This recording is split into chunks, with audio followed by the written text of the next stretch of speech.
Good evening. It's the evening of day 10, and I hope you had a great day. So I wanted to let you know that today I'll be traveling home from their cottage. So I'm going to show you how you can feed your starter just once a day if you happen to be traveling or have a really busy day and know that you just won't have time for it. This is what you can do.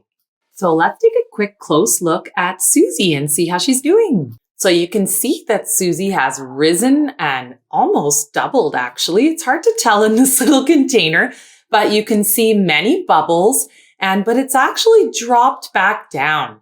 So this is now an old starter like we talked about before, and she's past her peak activity.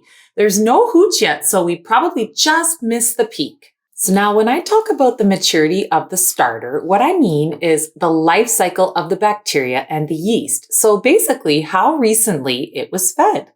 So a young starter has just been recently fed. So the bacteria and yeast are just beginning to multiply, and it does not have the power to raise the leaven.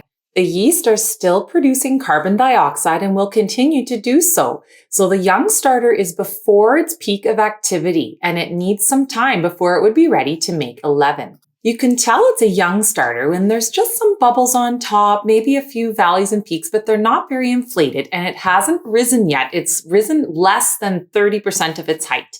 So this is not an effective starter, and it just needs more time to develop.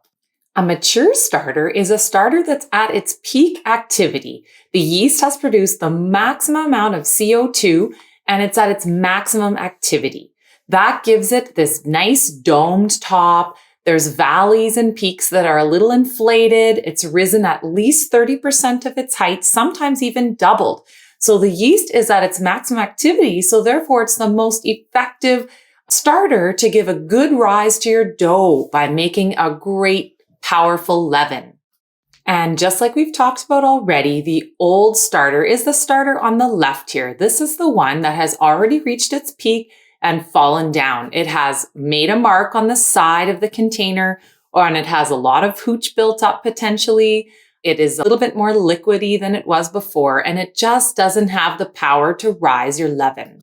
So we aim for a mature starter in order to make our leaven. This way it has the most power we can possibly get. So now time to feed our starter. And since I'm going to be traveling, I'm going to feed it basically a double feed tonight. It's good without a feed for 24 hours. So I'm going to mix it and then discard all but 30 grams, same as usual. Then I'm going to feed the same 30 grams of starter double the amount of food. So I will feed it 100 grams of flour and 120 grams of water. So the same 50 to 60, but doubled. But remember, it's not so important the exact amount of water. It's the most important that you get the right consistency. So be your own judge and use your intuition to decide. And please don't worry if you're a little bit confused about the young versus mature versus old starter. You will start to get totally used to it. You'll notice what yours looks like after you just feed it. You'll watch it grow, and then you'll watch it peak, and you'll watch it start to fall back down, and you'll see all the different phases.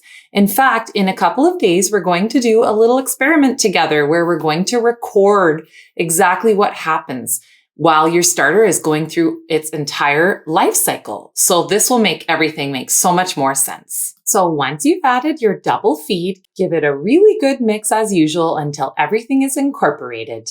And then check it with my jiggle test and then clean around the outsides of my jar, cover it back up, and then check the elastic level and snuggle it up for the evening. And remember, don't throw out your discard. Look how bubbly and beautiful and active it is. You can use it to bake all sorts of goodies. Just take your discard and place it in the fridge. I keep a jar in the fridge with my discard in it and just keep adding to it as you discard your starter. Then when you feel like baking, you have a beautiful discard left over to help you make some amazing pancakes, muffins, crackers, whatever your heart desires. And believe me, it will take your baking to the next level. You're going to just love baking with your discard. Just remember to use it within a week or to give it a snack of equal parts of flour and water, and it'll be bubbly and active again. And when you make something, please share a picture with me in the comments. I would just love to see your successes. I hope you have a wonderful, peaceful sleep, and I look forward to seeing you in the morning when we'll feed our starters again. Good night.